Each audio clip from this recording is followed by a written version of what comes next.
Hey everybody, Mr. G here. In our last part, we're going to address the other side of the coin. We can tell things to the user, but we want the user to be able to tell things to us. And that is where the input function is going to come into play. So print is an output function, it sends something out. Input takes something in from the user.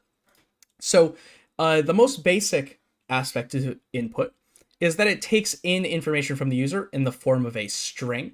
So the user will type something in the terminal down here and press enter, and it'll take it in as a string. Inside these parentheses, because remember our functions have parentheses for parameters, you put in a string, could be a string variable or it could be a string literal, that prompts the user with what to enter, because otherwise it's just going to show up as a blank space down here, and your user would have to know what you want them to enter or what you're asking for. But when we do this, input enter your name, it's going to prompt the user to enter their name. And I'll actually do a quick sample of this so that you can see it. We run it. Down here, see it how it says enter your name? And I can potentially type something here. So I'm going to write Mr. G. And it didn't do anything, but that's a specific case here. But here's the problem. Input by itself doesn't do anything. It takes in a string, but we need to tell the program to save it. So when I just wrote Mr. G here, it didn't save that information. It took it in, it thought about it for a split second, said, we can toss that out, we don't need it. So if we want, we can set a variable equal to input. So here I say name equals input, and I prompt them to enter their name.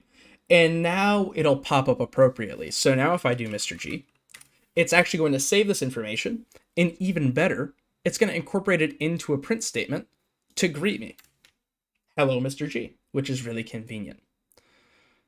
In my example here, I did Mr. Gazakis. I got a little lazy here. So there are some limitations with input, and they're not necessarily deal breakers, but they're things we have to be aware of.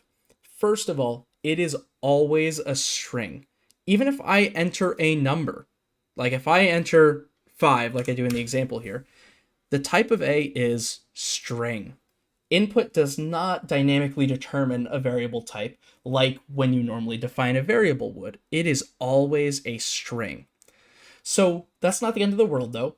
We have this idea of casting, where we can force Python to try and reinterpret something as another type. So this is not very effective in a current state, because if we enter the wrong information, we can actually break a program. It'll stop working. But in our case, we're going to stick with some basic examples, and it's going to help us out with making some things a possibility that weren't before. So to cast, we use the type name as a command. So int parentheses, float parentheses, bool parentheses. So as an example for int here, I'm going to say b equals int, and then inside this, I'm going to have an input. Input, enter an integer. So now if I enter the number 5 here, it's going to come back and say, yep, you entered an integer. Because even though input takes in a string, int out here forced it to reconsider and say, could this be a number? And Python says, yes, you're right, it could be a number. It could be the number 5, which is very helpful to us. Now, float here, c equals float input enter a float. And you notice my grammar was a little off when I was writing this. So here it takes the input, forces it to be a float instead. So if I enter 2.2, it's going to come back and say the type of C is float, which is exactly what we expect. Boolean is similar, except there's a slight tweak in how this works. We would think normally you type in true or false, but Python has a very specific interpretation for turning strings into Booleans.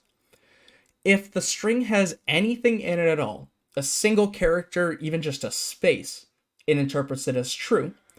If you leave the string completely blank though, so if I go down here and instead of typing anything at all, I just hit enter, it would interpret it as false. And it would say the type of D is class bool because it's a false value. So this is casting. It gives input more possibilities than just strings. So you could have the user enter an age. You will have to tell Python to cast it to an integer, but you can use it as an integer, not just a string at that point. So input opens up a lot of opportunities for us. We can take in information from the user, do something with it, and give it back out, which is what programs we would normally perceive do. They take in information that we give them, and they give us an output, as opposed to just doing something by themselves.